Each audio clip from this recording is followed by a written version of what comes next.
Très bien, nous allons donc commencer cet atelier Moyen-Orient.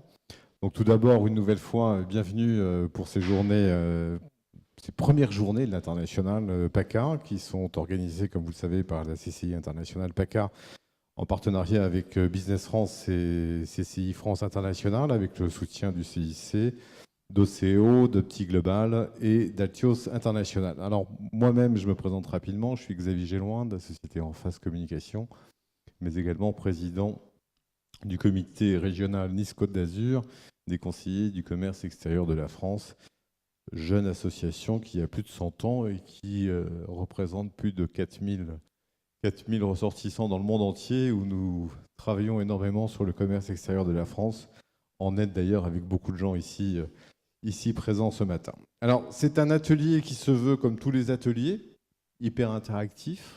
C'est-à-dire que l'objectif, c'est, outre les présentations que vous allez avoir des uns et des autres, il est essentiel en effet que vous puissiez poser des questions. Donc la parole vous sera donnée à la fin de chaque présentation, puisqu'on va organiser l'atelier en deux parties.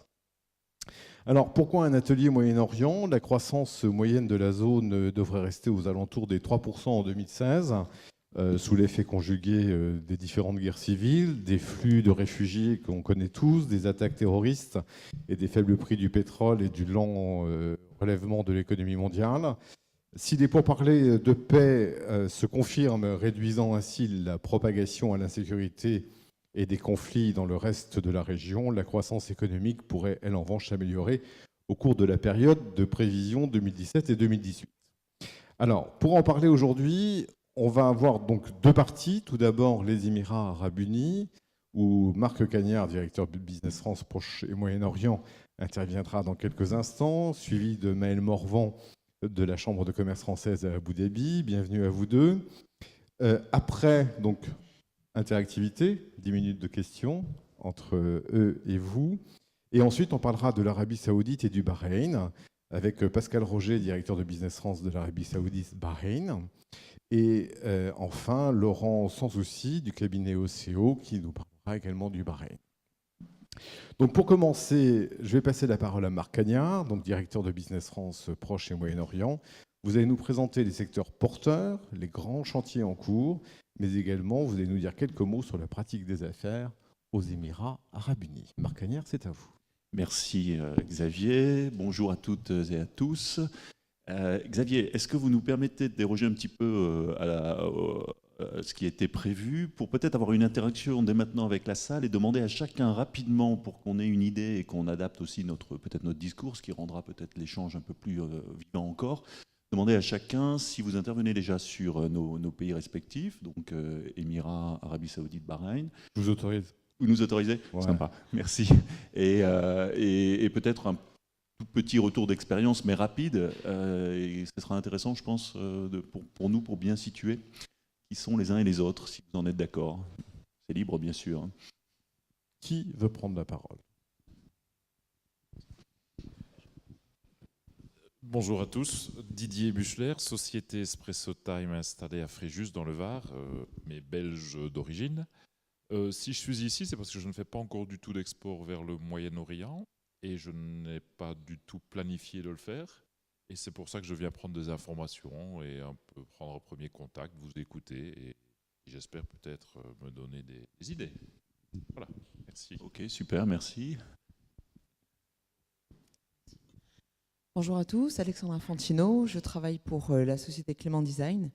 Nous commercialisons des vêtements professionnels, plus particulièrement pour les métiers de bouche. Et la majorité de mes clients se trouvent sur Dubaï. J'en ai un petit peu au Qatar, je travaille au Bahreïn et à Arabie Saoudite.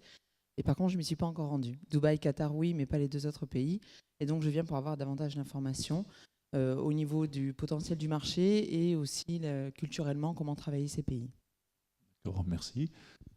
Est-ce que quelqu'un d'autre Monsieur? Oui, yes, hello. My name is Norman Khan. I'm from Blue Channel. I'm speaking English because I was in Dubai last weekend and everybody speaks English. Je parle bien évidemment français, mais je voulais juste parler anglais juste pour tester. Donc là, je suis ex-IBM. Donc j'ai passé 20 ans chez IBM France et donc là, j'aide les éditeurs de logiciels franco-français de développer le business à l'international. Et moi, je suis très intéressé pour voir comment vous pouvez m'aider sur la prospection commerciale. Sur le terrain, Pas des études de marché. Dans le domaine des nouvelles technologies, hein. Oui, tout à fait. Ouais, ok. Merci. Merci. Bonjour, Marc-Henri, société Outilac. Société qui est un groupe d'origine belge, comme vous l'entendez. Et on est relativement spécialisé dans la fourniture industrielle, mais également dans les sortes de formations clés en main. Et pas d'activité sur le Moyen-Orient, mais de gros projets. C'est pourquoi je suis ici pour prendre des informations également. Et l'entreprise est basée dans la région, sinon Non. Non, pas du tout. Non. D'accord. Bonjour, Denis Riba, donc Saint-Tralu. Moi, je suis basé à Contes, par contre, pur produit de la région. Et nous fabriquons en fait des fenêtres et des menuiseries cintrées. D'ailleurs, pas que des menuiseries. Tous les types de profilés et de matériaux, aussi bien en aluminium qu'en acier. Et donc nous travaillons déjà un petit peu à l'export, mais vraiment de manière ponctuelle, grâce à nos fournisseurs d'aluminium comme Chouco International qui nous envoie quelques clients. Nous travaillons sur l'Algérie, nous essayons de développer aussi le Québec puisqu'on est en contact avec un Français qui a une société là-bas. Et voilà, on a raté quelques chantiers sur Abu Dhabi là-bas et Dubaï. J'aimerais approfondir un peu, disons, la culture business de ce secteur-là. Voilà. D'accord. Donc vous n'avez pas travaillé encore sur nos destinations pour l'instant? Non, non. D'accord. On a répondu à des appels d'offres, mais ça n'a pas fonctionné pour l'instant. Ok, merci. Bonjour, Marina Georges. Je représente un cabinet de portage à l'international qui s'appelle SAGE, Société d'assistance à la gestion d'expatriation. Nous portons des consultants partout dans le monde et bien sûr au Moyen-Orient. Je suis implantée, moi, à Nice, malgré que je sois salariée suisse. Je couvre toute la France où nous portons des consultants, autant français à l'étranger que des étrangers en France. Et, pour quel type de besoin d'informations. Pour quel type de mission vos consultants? Tout secteur d'activité, prestations intellectuelles et autres. Puisque la législation pour le portage en Suisse est différente par rapport à la France. Et nous sommes filiales d'Admission, qui est un cabinet de portage français implanté partout. Ok, mais merci.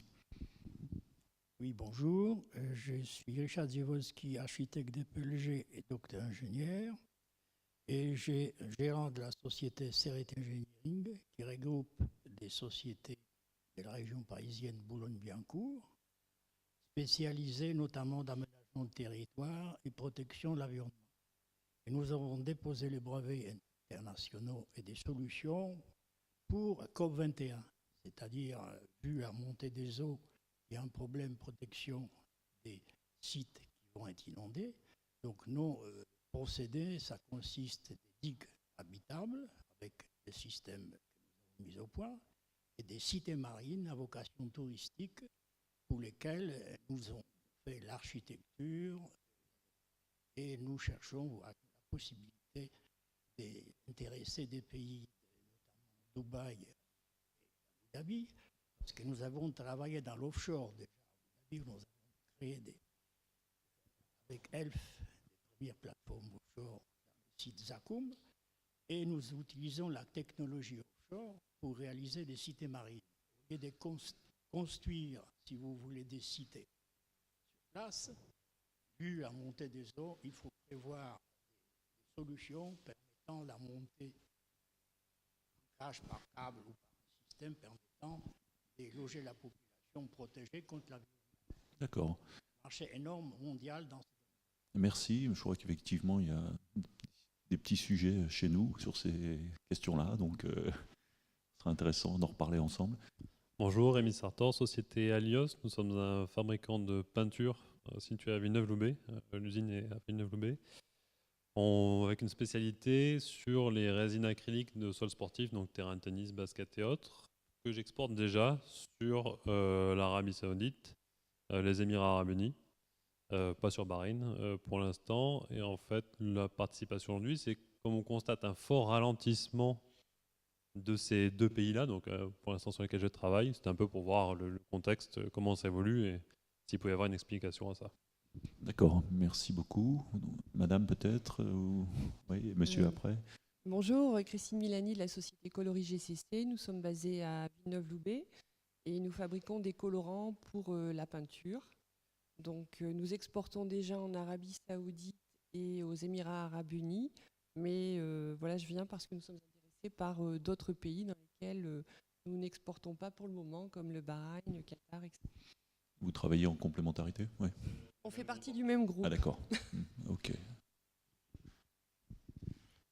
Bonjour, Gérard Millet, nous fondateurs de Médian Technologies à Sofia. Nous sommes spécialisés dans l'imagerie médicale cancer. Nous avons fait un premier tour de piste avec Business France dans pas mal de pays. Nous avons des investisseurs koweïtis, donc on s'est déjà donné une première expérience. Nous ne faisons pas encore de business dans cette partie, mais nous attaquons le deuxième tour maintenant de façon plus agressive avec un modèle en place. J'ai hâte de discuter avec vous. Vous avez un investisseur à votre capital du Koweït. D'accord, intéressant. Et voilà, Marc Cagnard, vous aviez 15 minutes, Merci. il vous en reste plus que 5. Super, écoutez, c'est même presque trop. Donc, non, en fait, merci à tous. Bon, il y a d'autres personnes qui nous ont rejoints, mais on ne va pas non plus trop prolonger l'exercice. En tout cas, donc, quelques mots peut-être pour vous présenter le dispositif Business France, et puis j'associerai aussi le FBG, la Chambre de commerce française d'Abu Dhabi dans ce cadre-là. Donc Business France, nous sommes présents sur la zone dans une dizaine de pays. Nous couvrons 10 pays avec 6 bureaux. Un bureau donc à Dubaï où je suis basé, qui est un petit peu notre hub régional. Et puis ensuite, nous couvrons depuis Dubaï le Qatar, le Koweït et Oman, où nous avons des équipes également.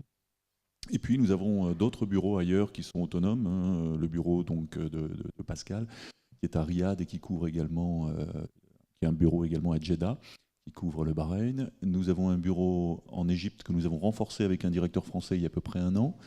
Nous avons un bureau au Liban et nous avons ouvert sur la zone également un bureau il y a 1 an en Iran, un bureau donc à Téhéran qui est véritablement opérationnel là, depuis le début de l'année et que l'on renforce encore le mois prochain et en début d'année prochaine. On a une demande très, très forte de la part des entreprises françaises sur cette destination, même si elle reste encore compliquée.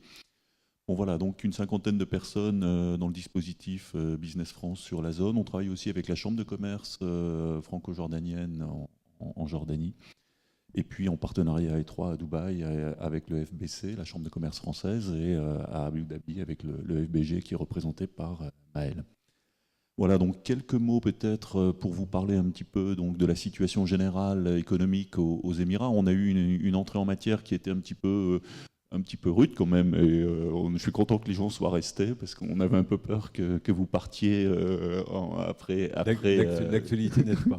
Voilà. L'actualité n'aide pas, Alors, je suis désolé. mais vous avez tout à fait raison et c'était bien d'attaquer comme ça parce qu'effectivement l'actualité n'aide pas. On est dans un environnement sécuritaire un petit peu compliqué sur la région, même si nous à Dubaï on se sent vraiment en toute sécurité. On n'est pas à l'abri d'un pépin, mais en tout cas les conditions sécuritaires sont réunies. Et puis plus largement, c'est le cas sur la zone, peut-être à l'exception quand même du Liban où c'est un petit peu plus compliqué, en Égypte aussi, et sur certains aspects en Arabie, mais enfin de manière quand même plus légère.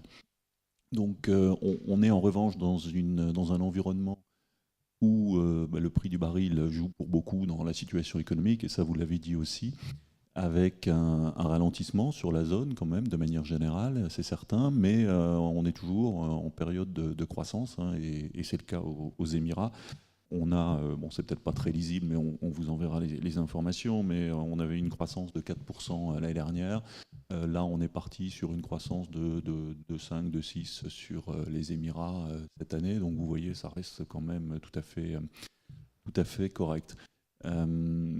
C'est vrai aussi que la chute du prix du baril entraîne quand même pour la première fois des petits déséquilibres, hein, notamment un déficit public, notamment une hausse de l'endettement. Mais enfin, de manière générale, la situation reste assez bonne. C'est vrai que dans certains secteurs, ça souffre particulièrement aux Émirats. C'est le cas du oil and gas à Abu Dhabi. Maël pourra en dire un peu plus, puisque c'est surtout à Abu Dhabi qu'est le oil and gas sur les Émirats. Bon, ça c'est pour vous décrire rapidement le tableau. On est sur les Émirats rapidement sur un pays qui ne compte que 10 millions d'habitants, donc on n'est pas non plus sur un grand pays, mais c'est un pays qui joue un rôle important puisqu'il joue un rôle de hub sur la zone. Quelque part, il a un petit peu remplacé Beyrouth qui jouait ce rôle jusque dans les années 75. Donc on a depuis Dubaï un vrai positionnement régional avec beaucoup de sièges de gros groupes internationaux qui ont fait de Dubaï leur siège régional pour couvrir non seulement le Proche, le Moyen-Orient, mais également plus largement l'Afrique de l'Est, le Caucase ou l'Asie du Sud. Voilà, donc on a un rayonnement très important qui est bien aidé par la plateforme aéroportuaire de Dubaï, qui est particulièrement performante, celle d'Abu Dhabi, qui est voisine d'une centaine de kilomètres, qui est aussi très, très importante. On a aussi des facilités logistiques avec le port de Jebel Ali, qui est le port de Dubaï, qui est un port vraiment parmi les grands ports mondiaux, avec un rayonnement donc, de rééclatement logistique important. Voilà, donc on a un environnement général en termes d'infrastructure et en termes d'affaires qui est particulièrement propice aux Émirats, en particulier à Dubaï, beaucoup de zones franches également où les entreprises peuvent s'implanter, recevoir des équipements en exonération de droits et taxes dans une optique de réexportation sur la zone. Si elles décident uniquement d'exporter sur Dubaï, là dans ce cas il faut qu'elles se mettent en dehors de ces zones franches et payer quelques taxes mais qui ne sont pas très élevées. Globalement, donc l'environnement des affaires est bon, c'est très bon en termes de fiscalité et la qualité de vie est bonne également aux Émirats et c'est ce qui fait que beaucoup de sièges y ont leur cadre. Alors on pourrait parler aussi de Bahreïn parce que je sais que c'est très confortable également, mais on en parlera après. Voilà, donc quand on a dit ça, on a à peu près résumé la situation. C'est vrai aussi qu'en période de ralentissement économique, avec la difficulté dans le oil and gas, on voit partir un certain nombre d'expatriés en ce moment, mais ce n'est pas non plus l'exode qu'on a pu connaître dans les années 2008-2009. La situation est tout à fait stable. On le voit, nous, au niveau des enregistrements de français au lycée ou dans les écoles. Bon voilà, donc quelques mots sur le marché de manière un peu plus générale. Pour vous qui souhaitez y exporter, on est sur un marché aux Émirats qui absorbe à peu près des produits de tous les secteurs et vous représentez une diversité de secteurs intéressante. Donc un marché très, très ouvert où nos entreprises réussissent bien. Maintenant, c'est aussi un marché très concurrentiel. Donc on n'est pas les seuls, on n'est pas attendus et on y trouve beaucoup de monde. Donc on vous donnera quelques mots tout à l'heure sur la pratique des affaires et les recommandations. Pour nous, la France, on a une relation économique qui est plutôt bonne, même si notre part de marché est relativement modeste. On est à peu près un peu moins de 2% de part de marché. Mais on réussit très bien en termes d'exportation, puisqu'on exporte à peu près pour 3,8 milliards, on importe pour 1 milliard. Donc on a un excédent commercial important sur cette destination, qui est aussi notre 4e excédent commercial mondial. Donc vous voyez, c'est quand même très significatif. Alors, je veux pas être trop long, mais de manière plus large, la relation en fait entre la France et les Émirats est une relation qui est pas si ancienne que ça, puisqu'on est dans un univers plutôt anglo-saxon, hein, mais qui est quand même réelle et qu'on va trouver au-delà de la sphère économique, dans le domaine militaire. Hier, on a vu à Marseille des gens qui intervenaient dans ce domaine-là. On a une très bonne coopération militaire. Je ne sais pas si vous avez entendu encore dans l'actualité ce matin. Donc on a des Rafales basées à Abu Dhabi qui interviennent en Syrie ou en Irak. Et la part de marché de la France dans le domaine militaire est de l'ordre de 30%. Donc c'est pas neutre. On a également des stationnements de navires, notamment le Charles de Gaulle qui fait régulièrement des escales. On a une très bonne coopération. Maël y reviendra sur le plan universitaire et sur le plan culturel avec le Louvre à Abu Dhabi, mais ça je te laisse en parler peut-être juste après. Voilà, donc très bonne relation. On a à peu près 600 entreprises françaises établies aux Émirats, on en a 7000 qui exportent régulièrement. Vous voyez, pour autant de signes qui montrent que pour vous c'est quand même une destination relativement accessible, où on a peu de défauts pas de défauts de paiement. On a quelques quelques allongements dans les durées de paiement, mais globalement, ça se passe bien en ce moment. Et c'est au niveau COFAS, pour ceux qui étaient à l'intervention juste avant, on est quand même dans un univers plutôt sécurisé. Bon, je ne veux pas être trop long. Quelques mots quand même. Je vous en prie. Alors, quelques photos qui sont parlantes, parce que les Émirats, c'est un pays très jeune, hein, qui a été créé en 1971, qui réunit 7 Émirats, dont les plus gros sont celui d'Abu Dhabi et de Dubaï. Et on verra que celui d'Abu Dhabi, on en entend moins parler, mais c'est le plus puissant en termes économiques. Mais Maël en parlera un petit peu plus. Donc vous voyez en quelques années sur les photos, c'est très parlant comment ça a changé et comment ça a évolué. Et ça continue parce qu'aujourd'hui c'est toujours plus en fait. Et l'ambition de demain, c'est l'exposition donc universelle de 2020. On peut passer peut-être à la slide suivante. 2020 étant en 2020, donc dans quelques années, et une expo universelle doit se faire. Donc elle se fera. Et il y a un certain nombre d'investissements importants qui sont déjà engagés, avec une ville nouvelle qui va émerger au sud de Dubaï en direction d'Abu Dhabi. C'est 20% de la superficie de Dubaï en plus, avec des commerces, avec au-delà de l'expo, des centres commerciaux, des centres d'habitation, des centres d'affaires, donc autant de marchés potentiels importants pour nos entreprises. Même si on est dans un univers très anglo-saxon au niveau des ingénieries qui travaillent sur ces projets-là. Mais l'offre française est réelle. Nos entreprises françaises se sont constituées en clusters sous l'impulsion de l'ambassade pour répondre à ces grands marchés, à ces grands projets et n'afficher qu'une seule tête dans les différents domaines qui sont les domaines de nos compétences et de nos forces, hein, dans l'énergie, dans les transports. Et un des premiers succès français a été remporté là, récemment, juste au début de l'été, avec Alstom qui a remporté l'extension de la ligne de métro pour aller jusqu'à cette expo. Alors en consortium, ils ne sont pas seuls, il y a une partie de génie civil local, mais c'est quand même un investissement de l'ordre de 5 milliards de dollars. Et puis dans les autres grands projets, également dans le même univers, les Émirats travaillent à une nouvelle plateforme aéroportuaire. On peut passer sur la slide d'après, merci Pascal. Aujourd'hui, on a un aéroport à Dubaï qui est le 3e aéroport mondial, le premier en termes de transit international, c'est 80 millions de passagers à peu près. Ils travaillent aujourd'hui à un nouvel aéroport, une nouvelle plateforme aéroportuaire de 180 millions de passagers. Donc vous voyez, c'est colossal. Ça va être un des plus gros aéroports au monde. Alors il y a une ambition importante aussi en Turquie, hein, mais en tout cas, ils y travaillent.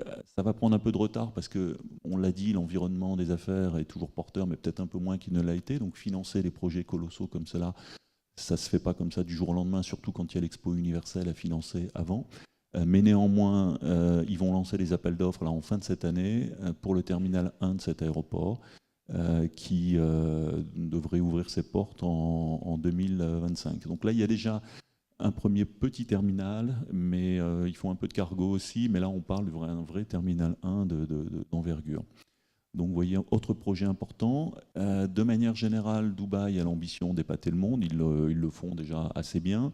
Ils veulent marquer les esprits lors de l'Expo 2020, et un des aspects aussi qu'ils envisagent, et ça intéressera plus monsieur qui est dans les nouvelles technologies, ils prévoient également, enfin ils ont tout un programme Smart Dubaï, alors qu'on va retrouver aussi à Abu Dhabi, mais où l'idée est de faire rayonner les nouvelles technologies un peu partout dans l'univers des Émirats.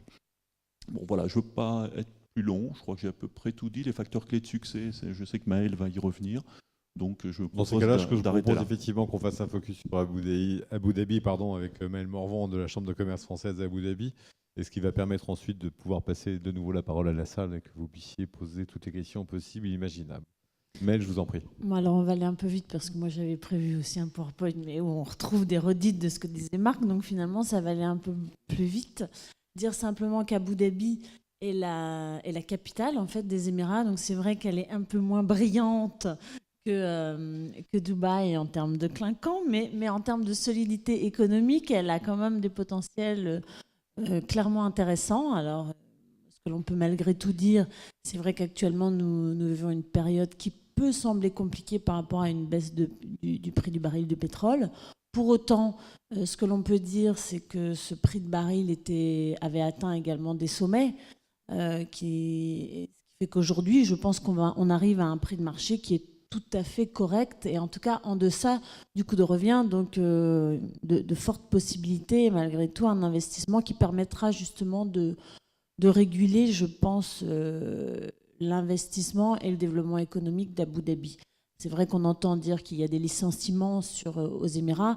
Ce sont des licenciements principalement, c'est vrai, dans le oil and gas, mais liés au fait que, par exemple, la structure principale qui s'appelle ADNOC, c'est la compagnie nationale du oil and gas, licencie 10 000 personnes, mais elle en avait embauché beaucoup, beaucoup trop également durant les dernières années. Donc je pense qu'on va arriver vraiment à un schéma économique beaucoup plus sain, beaucoup plus fluide, et qui va justement permettre la diversification économique d'Abu Dhabi, qui est considérée comme une priorité pour le pays. Les Émirats et Abu Dhabi ont toujours eu conscience que le oil and gas était la marche qui leur permettrait d'évoluer.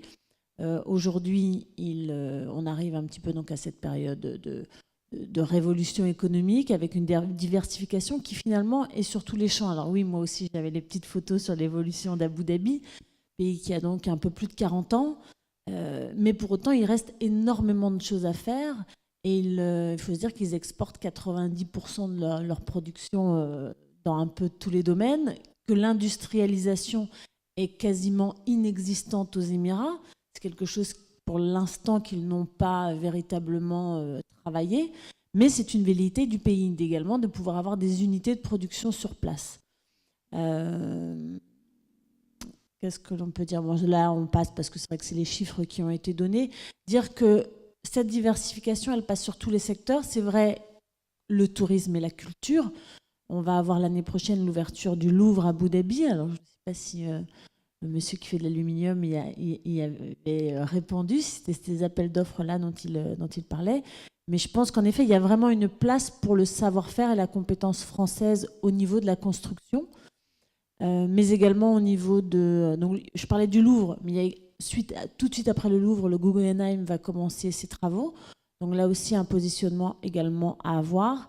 Tout ce qui tourne autour de la santé, c'est vrai que le pays a la maladie du siècle qui est le diabète, puisque bon, c'est vrai que qui dit un pays neuf dit beaucoup d'excès, et pour l'instant, très peu de structures. On a 240 projets de création d'hôpitaux ou de cliniques privées dans les 6 prochaines années. Donc je me dis qu'il y a quand même de la place pour les Français qui sont compétents dans le domaine. Alors je sais qu'on travaille déjà avec l'Oncopole de Toulouse sur le sujet du cancer, mais pourquoi pas avec des acteurs de la région sud. Des sujets également comme le transport. C'est vrai que jusqu'à présent, notamment sur Abu Dhabi, on avait principalement des bus et un transport dit traditionnel. Aujourd'hui, ils sont en train de créer le premier train, donc avec Etihad Railway notamment, pour s'ouvrir vers la région sud et vers l'Arabie saoudite. Alors, pour le pétrole, oui, mais également pour une vision déjà de diversification économique, c'est-à-dire toujours avoir une anticipation sur l'optimisation de l'espace et sur l'attractivité du territoire.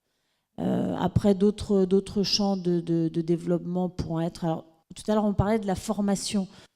C'est vrai qu'à Abu Dhabi, il y a donc l'université Paris-Sorbonne. On est sur des champs, je dirais, de formation et d'éducation relativement traditionnels.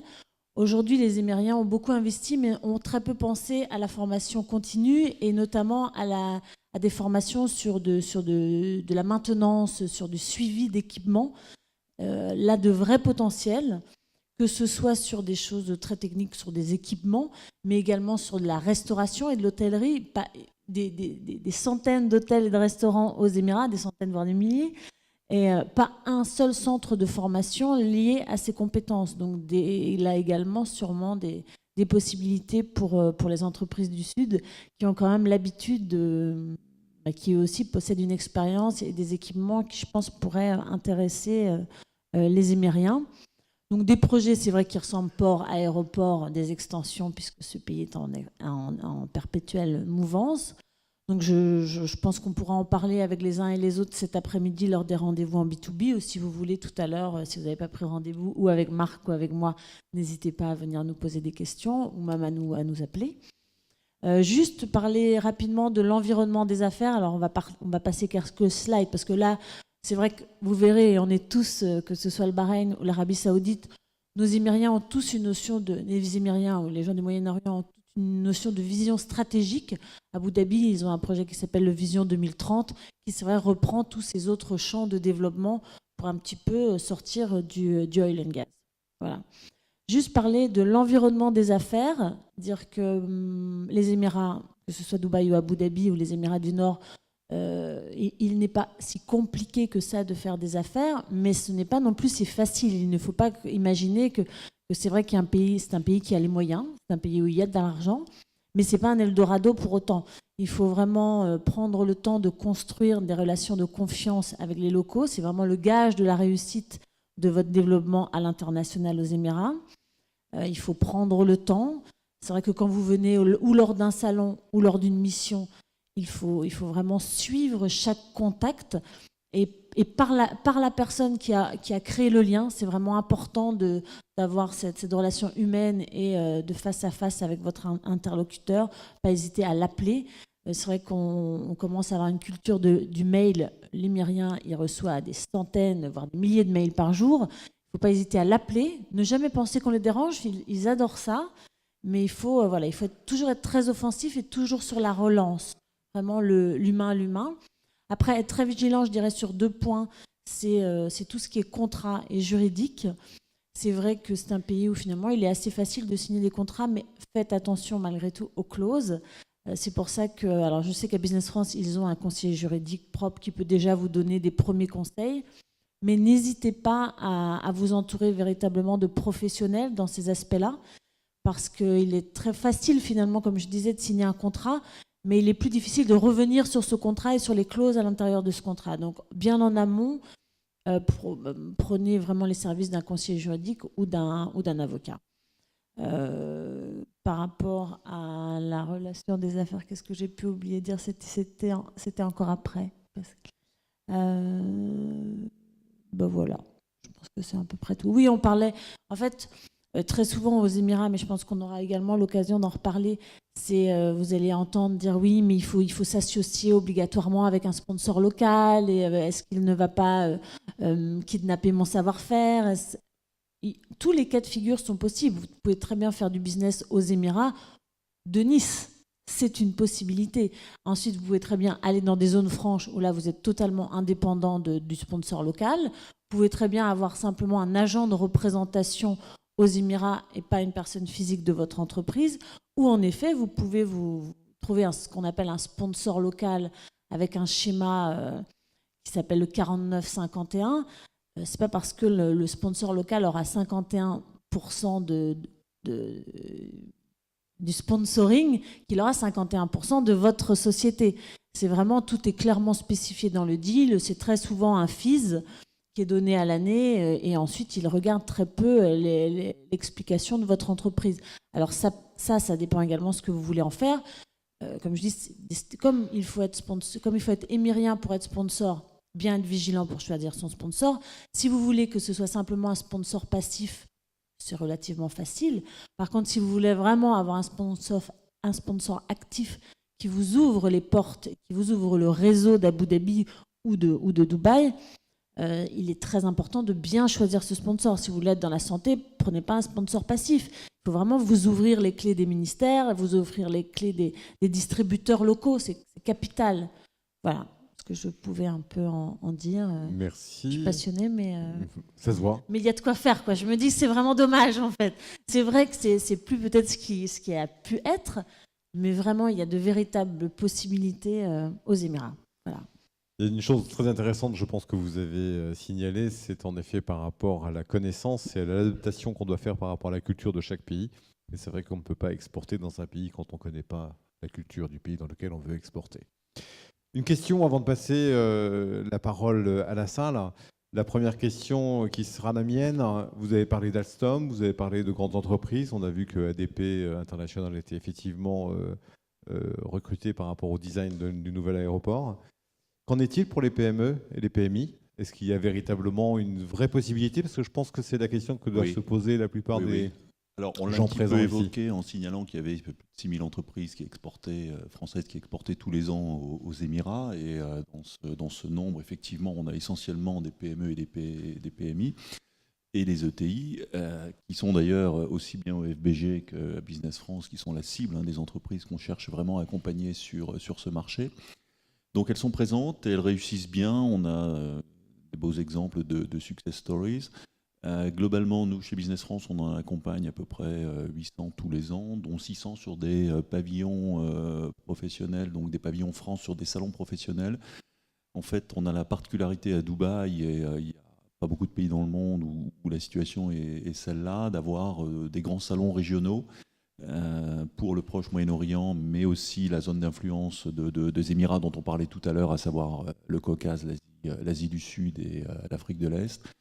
Et donc, on a des très gros salons avec vraiment un beau rayonnement. Certains sont même de portée mondiale.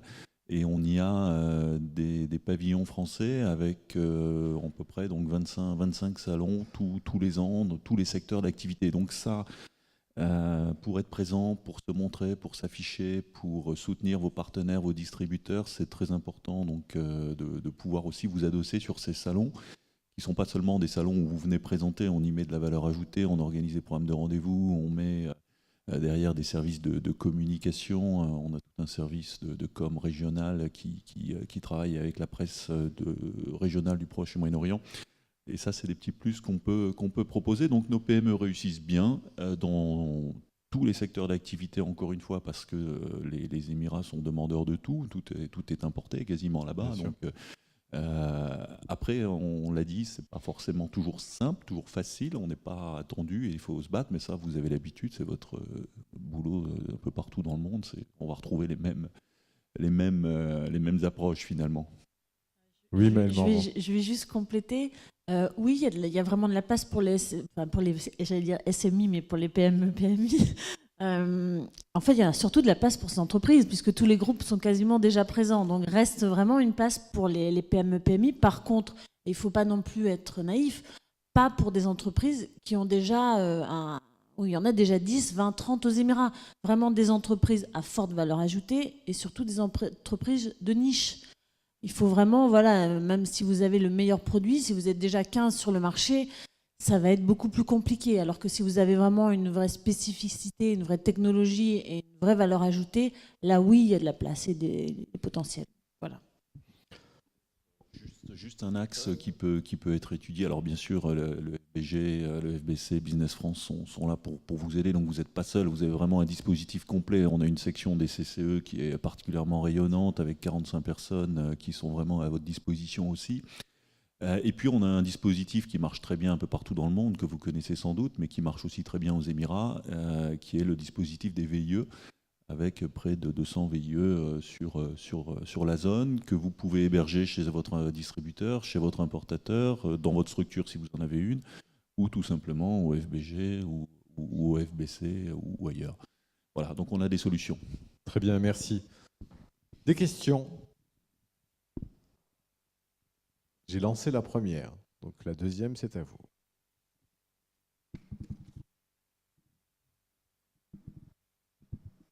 Pas de questions? On passe dans ces cas-là sur les focus sur les deux autres pays. Donc, on va parler maintenant de l'Arabie Saoudite, d'accord, avec Pascal Roger. Donc, vous êtes directeur de Business France Arabie Saoudite Bahreïn. Tout à fait. Alors, et puis je suis un ancien, je suis un ancien des Émirats et du Qatar, donc je compare beaucoup ce grand pays, cette particularité dans le Golfe, parce que c'est 48% de la richesse du Golfe, c'est les 2/3 de la géographie. Donc quand on parle GCC ou CCEAG en français, on ne peut pas ne pas avoir un œil ou des prétentions sur ce pays. Alors, c'est aussi un important hub commercial et religieux, mais pas avec les infrastructures de Dubaï. Donc finalement, ils ont un peu raté aussi leur vocation. Si l'Arabie Saoudite s'était ouvert un peu plus vite, les gens disent il n'y aurait jamais eu de hub dans la zone, parce que c'est quand même là où il y a le plus gros marché domestique, avec des accès maritimes, terrestres, aériens. Enfin, ils avaient tout pour réussir. Bon, là, il n'est jamais trop tard, mais ils vont devoir ramer pour rattraper les 20-30 ans de retard sur Dubaï, ou les 15-20 ans de retard sur Abu Dhabi, ou les 10 ans de retard sur Doha, puis quasiment les 40 ans en lifestyle de retard sur Bahreïn. Donc le pays part avec des handicaps. C'est un pays plus conservateur, hein, clairement. Surtout le centre de pays. Les côtes, c'est, je dirais, comme à Dubaï, quand on compare la différence entre les pêcheurs de Dubaï et les bédouins d'Abu Dhabi, les pêcheurs sont toujours plus ouverts. Le Hejaz et la côte Est, les Saoudiens sont plus ouverts. Riyad, c'est un peu plus austère. Pas eu de présence de civilisation autre que les bédouins pendant des siècles. Pas de colonisation. On part de plus loin en termes d'ouverture. Sur le pétrole, il n'y a pas besoin de s'étendre. Vous savez que l'Arabie, c'est l'acteur dans ce domaine. Ça reste la péninsule arabique. C'est un pays avec un stress hydrique monstrueux. À la différence des Émirats et du Qatar, ça coûte beaucoup d'argent de dessaler, mais il faut aussi les pomper, les envoyer 1000 km dans le désert vers Riyad. Donc il y a des coûts en plus. Donc c'est un pays qui a un sacré challenge au niveau de l'eau. C'est le premier producteur mondial d'eau dessalée devant les États-Unis. Alors, quelques mots sur la lune de miel entre la France et l'Arabie Saoudite. Alors, on va dire depuis 2-3 ans qu'il y a un rééquilibrage entre les relations américaines et saoudiennes, ou un peu de parasites dans les lignes. La France a su se positionner, alors pas juste pour se positionner, mais on avait des convergences de vues sur pas mal de dossiers sur la zone, avec beaucoup de visites présidentielles, des visites Premier ministre, ministre des Affaires étrangères. Donc sur tous les sujets de la zone, la France et l'Arabie Saoudite s'entendent. Donc, on va dire les planètes sont alignées pour que la vision de la France qui était déjà bonne soit encore plus amplifiée. Donc il y a une demande de France. Ça, c'est au niveau politique et des grands contrats. Après, en termes d'impact commercial, il y a tout à faire encore en Arabie Saoudite. Traditionnellement, la croissance normale dans la zone, c'est qu'on commence par le marché vitrine qui est les Émirats, et quand on est un peu aguerri, on passe la vitesse supérieure avec l'Arabie Saoudite. Certaines entreprises ont commencé par l'Arabie Saoudite parce que c'est un pays difficile d'accès, il n'y a pas de visa, donc il y a moins de concurrents. Et c'est un pays beaucoup plus vaste, donc il y a plus de portes à aller frapper. Donc tout dépend des stratégies. L'Arabie Saoudite, dans le monde musulman, c'est le pays qui a le plus d'influence. Donc même dans le GCC, au niveau politique, c'est l'Arabie qui donne le là, les pays du Golfe suivent. Il y a une tendance depuis 2 ans, vous avez vu, les prix des barils pétrole se sont effondrés. L'Arabie Saoudite est un acteur dans cette baisse. Il en subit aussi des conséquences, mais vous allez voir assez vite que finalement ce challenge est une opportunité pour ce pays, pour beaucoup de raisons. Alors, on a quand même quelques facteurs positifs depuis quelques années, c'est que la baisse de l'euro, donc le Made in France est un peu moins cher. Et puis les perspectives des grands contrats demeurent. C'est un pays avec des infrastructures qui, on va dire, c'est un pays en voie de développement. Ça peut vous surprendre, mais si vous comparez l'infrastructure de l'Arabie Saoudite aux pays voisins, on a vraiment un énorme gap. Donc il y a un effet de rattrapage qui est important. Des projets de métro très importants à Riyad, des aéroports, que ce soit à Jeddah ou à côte Est. Donc en termes d'infrastructure, l'Arabie Saoudite, je rappelle, c'est 4 fois la France. Donc en termes de routes, de ports, d'aéroports, il y a beaucoup de choses à faire. Alors l'économie saoudienne, c'est un membre du G20 quand même. Je l'avais déjà dit, 48% du PIB cumulé du Golfe. C'est un PIB par habitant de $20 000, donc on reste assez modeste par rapport aux voisins émiriens, aux qatariens, où on est plutôt dans les 80, et puis les Émirats dans les 40. C'est pas la même richesse par habitant que ses voisins. C'est une vraie démographie.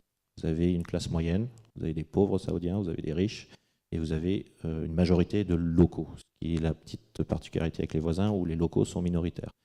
Donc une interaction plus forte avec les citoyens du pays, une proximité plus forte. Une croissance de 3,4%, quand même, ça mérite d'être souligné. En 2016, on attend 2%. Alors c'est une croissance en volume, hein, pas en valeur, mais c'est important. Une inflation maîtrisée, quasiment le plus gros stock d'IDE au Moyen-Orient. Bon, il y a tellement de choses à développer dans l'industrie pétrolière, dans les infrastructures, que c'est le plus grand récipiendaire. Et puis, il va être amené à passer les vitesses supérieures parce que difficultés économiques de l'Arabie Saoudite sont finalement, c'est le financement des dépenses de l'État. Les opportunités ne changent pas. Ce n'est pas parce qu'il y a un baril à $40 qu'il n'y a plus d'opportunités en Arabie Saoudite. C'est les financements des projets qui vont changer. Et c'est fini l'époque où l'État paye tout et en avance. Ils n'ont plus les moyens. C'est finalement un pays en voie de normalisation. Donc c'est tout ça l'enjeu en Arabie Saoudite, c'est de réussir à créer le bon écosystème pour attirer, pour stimuler le secteur privé saoudien qui a plus de 2000 milliards de richesses. Donc il y a de l'argent en Arabie Saoudite dans le secteur privé. Mais c'est de les convaincre d'investir plus en Arabie Saoudite avec des partenaires étrangers pour industrialiser et diversifier l'économie. Des petits pays peuvent peut-être tout importer, mais l'Arabie Saoudite avec 30 millions d'habitants, ça ne fait pas sens. D'ailleurs, dans le domaine de l'agroalimentaire, toute la consommation du Golfe, le lait, les fromages, Al Marai, c'est un acteur saoudien. Donc il y a une base industrielle en Arabie Saoudite. Je veux parler un peu du revirement macro. L'Arabie Saoudite a quand même des outils pour encaisser le choc. Alors ils ont été acteurs de la baisse. Bon, bien entendu, il y a des sueurs froides pour tout le monde. Il y a un déficit budgétaire de 98 milliards de dollars par an, c'est-à-dire 14% du PIB, tout le monde le sent passer. Mais derrière, vous aviez, il y a encore 2 ans, 750 milliards de réserves et un endettement de 5,8%. La France, je crois, on est près des 100%. Donc, on a des outils pour encaisser le choc et prévoir l'avenir. Donc on a 5-6 ans, enfin, ils ont 5-6 ans pour réformer le pays. Alors, vous allez me dire, c'est pas très long, mais en même temps, pour beaucoup de pays pétroliers comme l'Algérie, l'Irak, le Venezuela, ça tape dans l'os, c'est pas la chair. Donc là, on a encore un peu de temps. Mais chaque année, il y a 100 milliards qui disparaissent sans réforme. Très vite sur les structures, j'en ai déjà parlé, les Saoudiens sont majoritaires, c'est la particularité sur la zone. Alors, une grosse géographie, le centre, la capitale administrative, les ministères. Quand vous avez des clients auprès, enfin le donneur des publics, c'est souvent à Riyad que ça se décide. À l'ouest, c'est les Jeddah, la Mecque, Médine, c'est les commerçants. C'est le port d'entrée aussi souvent de l'Arabie Saoudite. C'est les gens les plus ouverts de l'Arabie Saoudite aussi, avec une expérience importante. Et historiquement, ils étaient un peu liés, avant que ce soit l'Arabie Saoudite, c'était le Hejaz, c'était l'Arabie. Et ça remonte même à la Jordanie. Donc il y a une ouverture un peu plus forte. Et l'Est, tout simplement, c'est le coffre-fort de l'État saoudien, parce que c'est Aramco, la compagnie pétrolière et une grosse partie de l'industrie. Avec une proxy. Alors j'entoure, je l'ai fait large parce qu'il y a aussi Bahreïn dedans, parce que Bahreïn est une plateforme pour cette zone sur la côte Est. Présence économique française. Alors, quand vous voyez les noms, c'est impressionnant, mais ça cache un peu notre très grande faiblesse, c'est qu'on n'a que des boîtes du CAC 40 et on a moins d'implantations en Arabie Saoudite qu'au Qatar, un pays de 2 millions d'habitants. C'est dire la marge de progression. Alors, je ne compare pas au hub que sont Dubaï, parce que c'est à plus de 600, 700 implantations, enfin aux Émirats. On ne peut pas se comparer, parce qu'on commence par le hub et on rayonne après. Mais l'Arabie Saoudite est à juste 100 implantations françaises. C'est assez light. Après, vis-à-vis des Saoudiens, on a quand même les chiffres dans le bon sens, c'est qu'on est en stock d'investisseurs, on est le 3e investisseur, mais grâce à 3-4 méga groupes français total. Donc ça cache un peu. Alors, on les impressionne avec les 15 milliards, mais derrière, c'est un peu plus difficile. Alors, je parle vite fait de la vision. L'Arabie a enfin une vision. Tous les pays du Golfe en ont depuis quelques années. L'Arabie, avec la baisse du baril, comme je vous disais, ils peuvent tenir 5-6 ans, mais il faut changer le modèle économique sans briser le pacte social. Le pacte social, c'était tout saoudien et fonctionnaire, et l'État paye tout, et tout était gratuit. Ils n'ont plus les moyens, d'où la nécessité de stimuler le secteur privé. Ils ont, dans cette vision 2030, il y a déjà une première étape, c'est le National Transformation Plan 2020. C'est un peu une série de les 4-5 prochaines années de quick wins. Qu'est-ce qu'on peut faire pour alléger la dépense publique? Parce que sur le budget saoudien, c'est un peu comme un foyer. Vous gagnez 10, vous en dépensez 10, ben ils en gagnent 5, ils en dépensent toujours 10. Donc là, il y a un gros déficit. Ils vont réduire la taille du secteur public, comme le secteur de la santé. Ils vont privatiser des pans entiers. Ils vont aller de plus en plus vers des PPP. On le sent sur beaucoup de projets d'infrastructure, dès qu'ils sentent qu'il peut y avoir un financement autre, et ça c'est peut-être un peu notre faiblesse, nous on vend l'équipement quand d'autres vendent l'équipement et proposent avant même que le client le décide de financer. Donc c'est plus un pays où on va comme fournisseur, l'Arabie Saoudite, c'est fini, on tourne la page. C'est un pays où ils cherchent des partenaires sur le long terme, et quand ils disent commitment, ça veut aussi dire investir et aller sur place. Et on joue notre crédibilité, parce que pendant très longtemps, on a expliqué qu'on est des partenaires sur le long terme. Paris est à 140, c'est toujours intéressant, mais si on disparaît quand il est à 40, je pense qu'on aura l'effet de Bouygues dans les années 90, qui n'a jamais pu retourner en Arabie Saoudite. Donc en termes d'image, alors je ne vous dis pas parce qu'il faut absolument être en Arabie Saoudite, mais quand même c'est un pays avec des besoins énormes. Et dans ce plan de transformation, vous avez dans chaque ministère une série d'initiatives que vous pouvez télécharger en ligne, très précises, avec un budget de 72 milliards de dollars quand même. Donc c'est un peu la boussole sur les 4-5 prochaines années de mesures financées par l'État et dans certains cas par le secteur privé. Alors, il y a un secteur particulier où ça souffre en Arabie Saoudite, c'est la construction. Mais vous allez me dire, je vais vous dire plutôt, c'est la construction liée à des projets de l'État, parce que c'est un peu le vestige de l'époque où l'État était client de tout le monde, donneur d'ordre, pardon. Mais vous allez voir dans l'Arabie Saoudite des projets de construction de malls, de villes nouvelles, financés par le secteur privé. L'indicateur, c'est de regarder qui finance, parce que le secteur privé a encore les moyens. Tout ce qui est l'État, il faut un peu éviter ces temps-ci, sauf quelques secteurs sanctuarisés, la sécurité, la défense. Vous regardez l'environnement de l'Arabie Saoudite, ça c'est des budgets où ils n'ont pas touché. Et la santé, mais plutôt pour extraire ou sortir des pans entiers vers le secteur privé. Le tourisme, la transformation digitale et l'efficacité énergétique, c'est le mot-clé là-bas, parce que c'est un pays, c'est une passoire énergétique dans le sens qu'ils consomment n'importe comment, ils ont construit n'importe comment, l'électricité et l'eau étaient subventionnées, ils n'ont plus les moyens. Dans 4 ans, ça va être multiplié par 4. Donc finalement, tout ce qui peut leur permettre de les aider à réduire leurs factures, ça les intéresse. Donc on est vraiment sur un schéma efficacité dans tous les domaines, des services de l'État. Donc ça, c'était un tour d'horizon sur l'Arabie Saoudite. Je donnerai juste quelques éléments sur comment faire des affaires sur l'Arabie Saoudite. C'est les citoyens du Golfe, ça ressemble aux voisins, avec peut-être un côté plus rustique, dans le sens les Saoudiens sont plus dans l'humain, il faut aller les voir, surtout que quand il y a beaucoup d'entreprises qui vont à Dubaï, ça les agace souvent si on ne fait pas l'effort d'aller en Arabie Saoudite. Peut-être pas dès la première fois, mais il faudra un jour aller en Arabie Saoudite, même si on rencontre des Saoudiens dans les pays voisins. Les mails, ça ne marche pas, tout se fait par WhatsApp, par les téléphones, des contacts directs. Et puis la notion du temps est un peu différente, il faut être à l'heure, mais eux, ils ont une conception de l'horaire différent. Donc ça peut être déroutant, mais l'absence de réponse de mail, ça ne veut pas dire un manque d'intérêt, il faut juste l'avoir au téléphone ou directement par WhatsApp.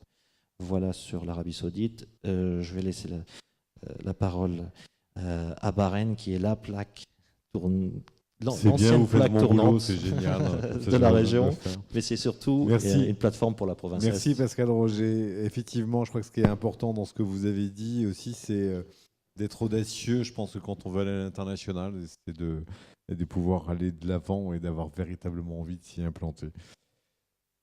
Il vous a déjà annoncé, mais je vais redire quand même votre nom, Laurent Sans Souci, vous êtes du cabinet OCO et vous allez nous faire un focus particulier sur Bahreïn. Oui, parce qu'en fait, notre cabinet a une activité de représentation de gouvernement. Et en l'occurrence, j'ai le plaisir de représenter le gouvernement de Bahreïn en France. Donc, je suis basé à Paris. Et mon activité, en fait, par rapport à Business France, on a une activité complémentaire au sens où Business France va vous aider à exporter sur la région, et par exemple également sur Bahreïn. L'activité de notre organisation, donc nous représentons plus exactement l'Economic Development Board de Bahreïn, donc qui est en gros l'agence de développement économique du royaume, et qui a, elle, comme mission de faciliter l'implantation de sociétés étrangères, donc françaises pour ce qui me concerne, dans le royaume. Et donc, je dirais que quand on dit faciliter, ça veut dire bien sûr de l'information, du conseil, parce que nous avons vu déjà de très nombreux cas très différents d'entreprises de tous les pays et de tous les secteurs. Et puis également, ensuite, je dirais, c'est de l'assistance très concrète dans l'enregistrement de la société, dans l'aide au recrutement, dans l'aide à la recherche des bureaux. Tous nos services d'aide à l'implantation sont gratuits. Alors, Bahreïn, en fait, c'est pas un hasard si justement le gouvernement de Bahreïn a une représentation en France, c'est parce qu'en fait, clairement, Bahreïn est un petit pays, c'est le plus petit de la région, donc en général, on n'y va pas forcément pour exporter sur Bahreïn, même si le marché peut être dans un certain nombre de domaines un marché intéressant, mais Bahreïn, c'est avant tout un hub. C'est d'ailleurs, on pourrait dire, historiquement, ça a été le premier hub de la région. Tout simplement parce que, historiquement, Bahreïn est aussi le premier pays de la région qui a eu à diversifier son économie. Bahreïn est le premier pays où a été découvert le pétrole dans la région, dans 1932 précisément. C'est aussi le premier qui, dans les années 60, a vu ses réserves de pétrole se tarir. Donc, les réflexions sur la diversification qu'on entend aujourd'hui dans les pays voisins, en fait, Bahreïn a commencé dans les années 60. Donc ça veut dire que c'est un pays qui est complètement différent sur beaucoup d'aspects du reste de la région. D'abord, c'est le pays le plus ouvert dans la région. Vous n'avez pas besoin d'un partenaire local, vous pouvez avoir 100% du capital de votre société. Ça veut dire qu'il n'y a aussi aucune contrainte en matière de rapatriement des bénéfices, des dividendes, aucune restriction sur donc les mouvements d'argent avec Bahreïn, donc en sortie ou en entrée. C'est aussi d'ailleurs un pays qui a un réseau de conventions fiscales important, et il y a un traité de non-double imposition avec la France. Donc là aussi, c'est sécurisé entre la filiale bahreïnie et sa maison mère française. L'ouverture, elle se traduit également par une fiscalité qui est probablement la plus favorable au monde. On est à 0% d'imposition sur les bénéfices, on est à 0% d'imposition sur les revenus des personnes physiques, il n'y a pas d'imposition sur les dividendes, enfin bon voilà, j'en passe et des meilleurs. Donc expliquer la fiscalité bahreïnie est quand même extrêmement simple. Et en général, les gens comprennent assez vite. Mais si vous voulez qu'on en reparle après, je suis évidemment à votre disposition, table 50, donc je serai évidemment très heureux d'en parler. L'autre aspect... Sur 0%, tout le monde a compris. D'accord, parfait.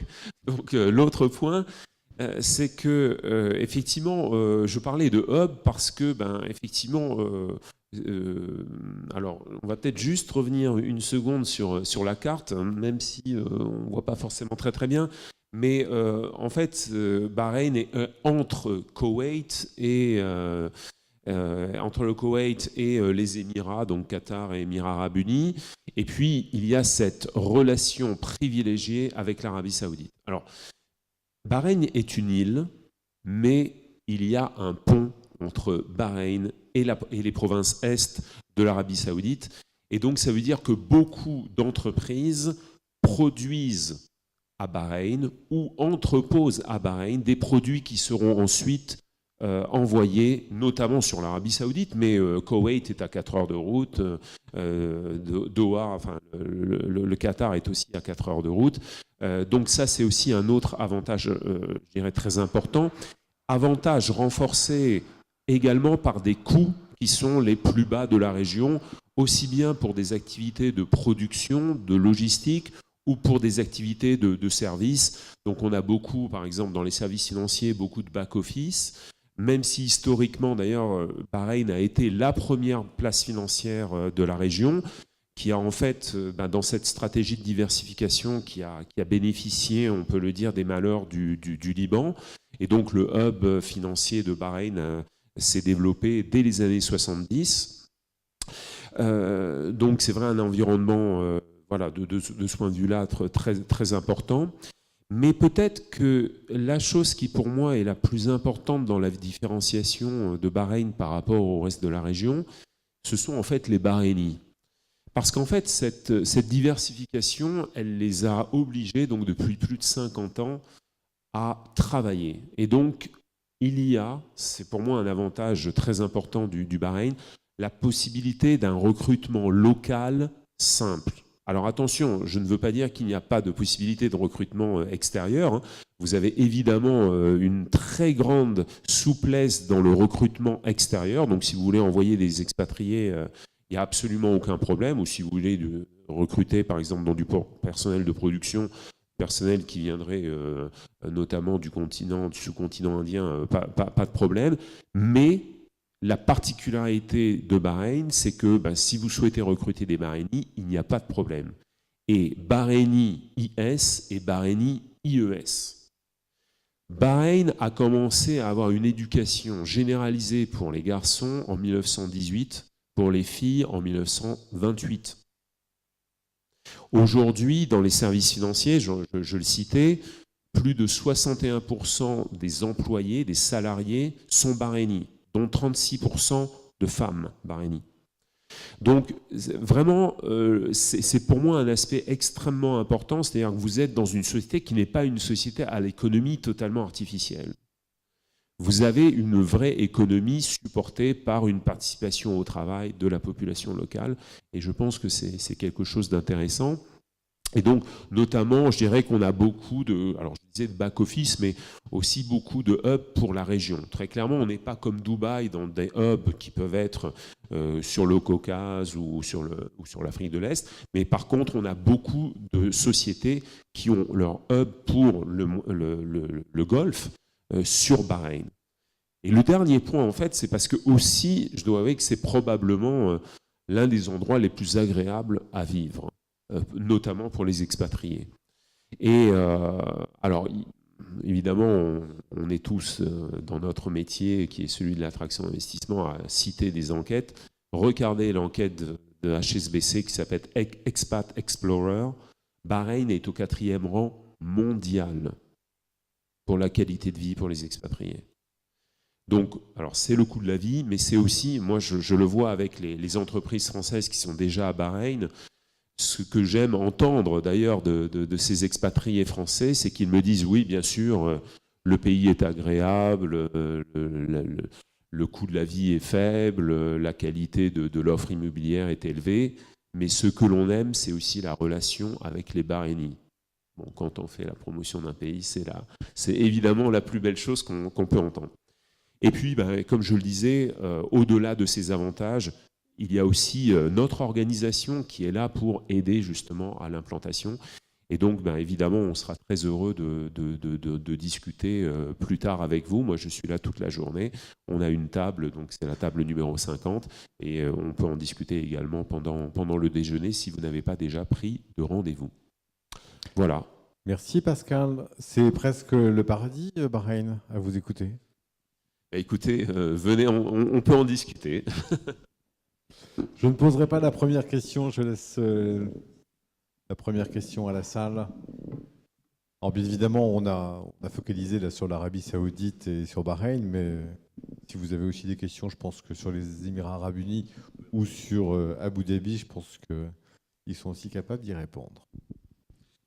Oui, alors, j'ai une question sur la sécurité des communications. Est-ce que les gens se sentent espionnés au téléphone, email? Est-ce que WhatsApp, c'est pas simplement le truc le plus simple, mais simplement le truc qui n'est pas écouté par le gouvernement? Est-ce qu'on est dans une ambiance sécuritaire absolue? Ambiance sécuritaire totale.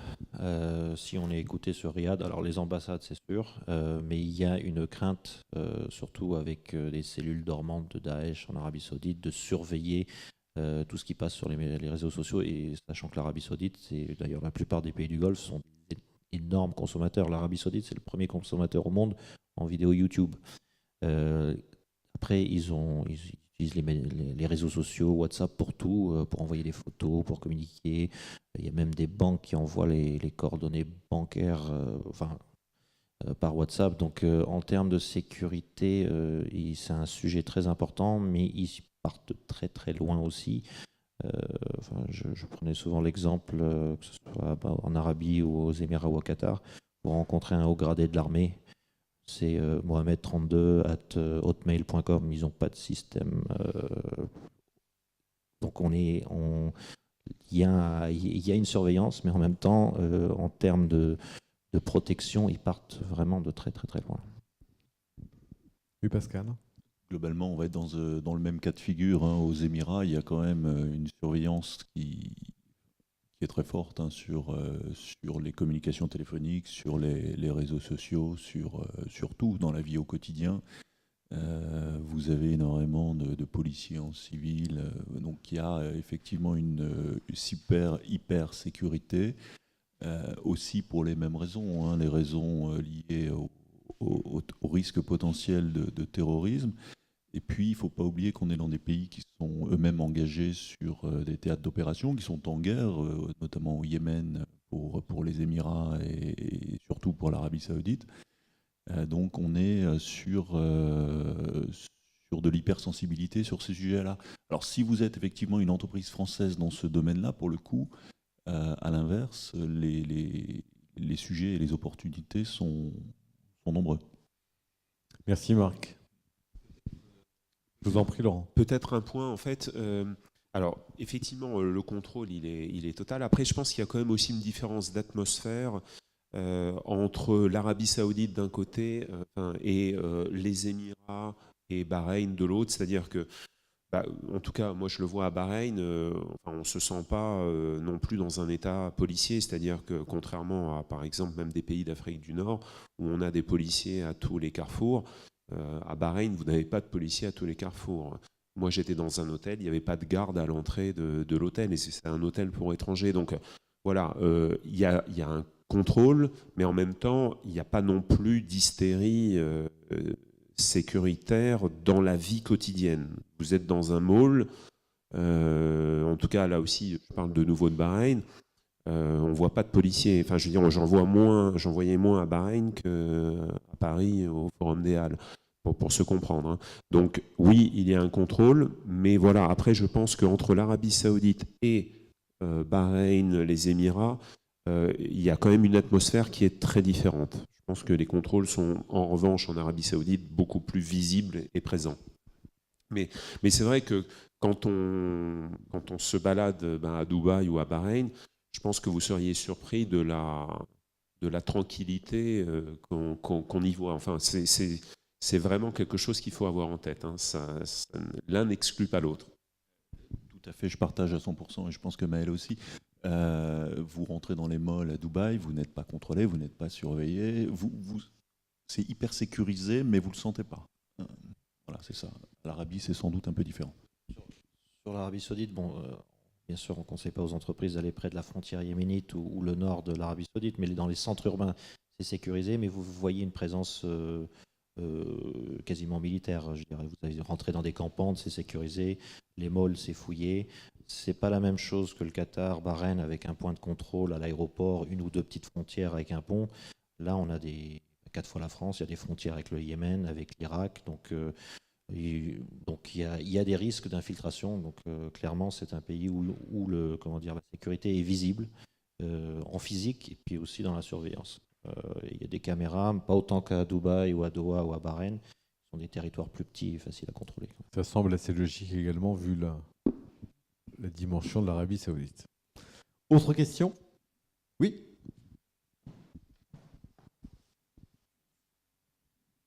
Alors moi, ça va être une double question, j'allais dire, pour l'Arabie Saoudite et pour Bahreïn. La volonté, on va dire, des gouvernements pour le développement de l'industrie du tourisme, plus particulièrement au niveau de l'hôtellerie. Et une question qui, là, s'adresse uniquement à l'Arabie Saoudite. Je vais à Dubaï assez régulièrement. J'ai 2 clients en Arabie Saoudite qui m'ont déjà demandé de venir. Et en tant que femme, j'ai pas vraiment envie d'y aller, tant au niveau de prospection ou même la relation commerciale avec mes clients existants. Donc, voilà, me donner une petite info là-dessus. C'est dans quel secteur déjà ? Ça dépend un peu de l'hôtellerie. Donc, c'est des acteurs privés saoudiens.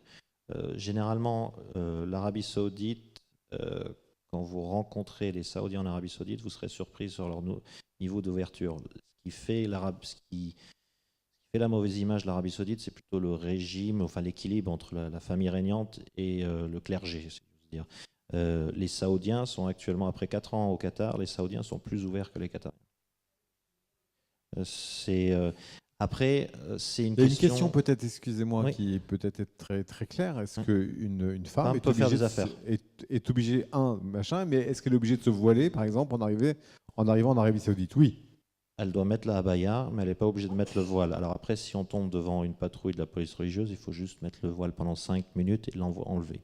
Bien entendu, il faut poser l'abaya. C'est comme un manteau. D'accord. Pas plus que ça. Mais ça ne devrait pas être un obstacle pour faire des affaires. Le vestimentaire. Voilà, Oui, et- après, vous pouvez. Bien entendu, vous avez des poches un peu plus conservatrices que d'autres. Si vous allez auprès d'un ministère, vous risquez de voir un peu plus de barbus que dans un groupe privé. Et après, on vous accompagne. Je veux dire, dans la prospection, on se déplace avec vous, si souhaitez. Après, on a aussi des réseaux de voitures et chauffeurs. On peut même mettre à disposition notre voiture. Donc, on peut vous accompagner, je veux dire, physiquement sur place. Donc, il n'y a pas de problème. Sur le tourisme, Bahreïn est quand même plus outillé que l'Arabie Saoudite, mais ça fait partie pour l'Arabie Saoudite des secteurs à créer. Le tourisme religieux, c'est important, mais ils veulent créer des musées. L'Arabie Saoudite, avant d'être saoudite, c'était l'Arabie. Il y a des vestiges. On trouve même des monastères en plein milieu du désert en Arabie.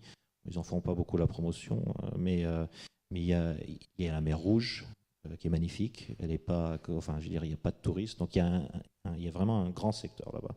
Et puis Bahreïn, tous les week-ends, leur population double. Les gens d'Arabie Saoudite traversent pour aller consommer entre autres l'alcool.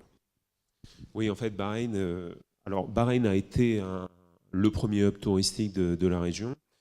C'est un hub qui a souffert clairement, notamment de la concurrence avec Dubaï, qui avait des moyens beaucoup plus importants.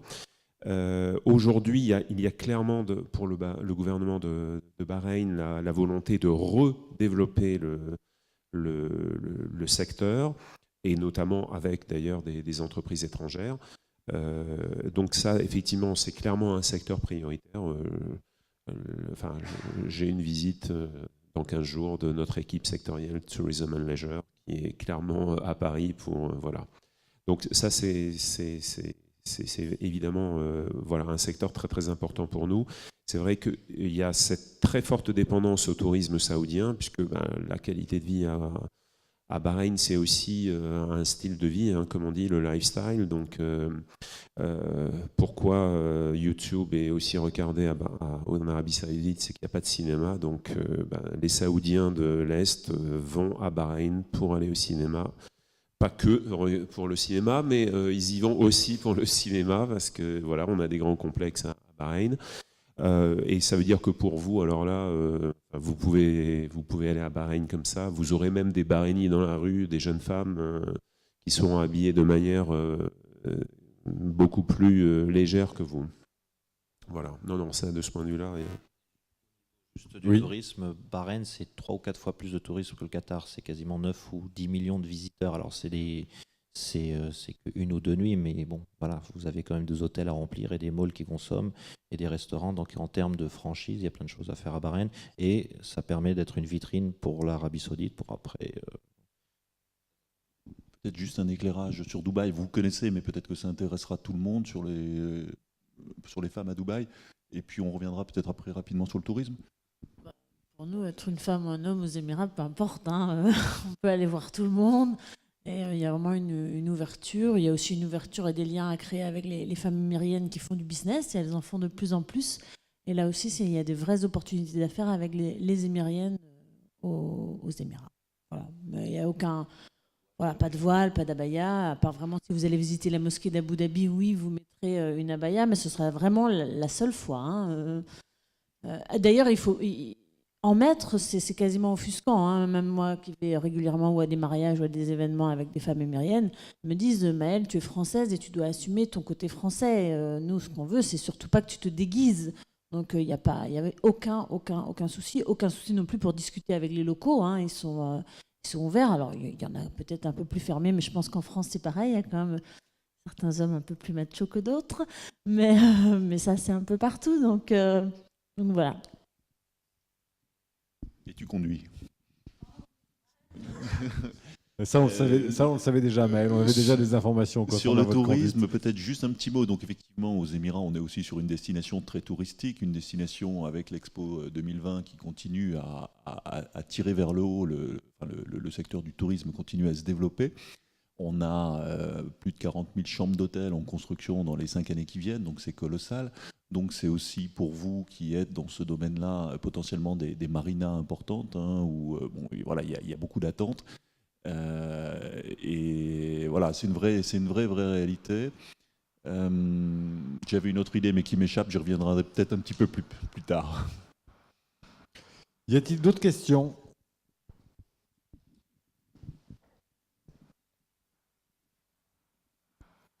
Dans ce cas, je vais remercier Maël, Marc, Laurent, Pascal Laurent, pardon, excusez-moi, pour effectivement ces éclaircissements sur à la fois les Émirats arabes unis, à la fois sur l'Arabie saoudite et à la fois sur Bahreïn. Merci à la salle d'avoir répondu présent pour ces premières journées de l'international organisées par la CCI internationale, PACA. Et puis, sachez que l'international, ça se mérite et qu'il y a plein de choses à y faire. Et en tant que conseiller du commerce extérieur, je peux vous dire qu'il y a effectivement plein de choses à y faire. Bonne chance, bonne route et bonne suite de journée. Merci. Merci Xavier.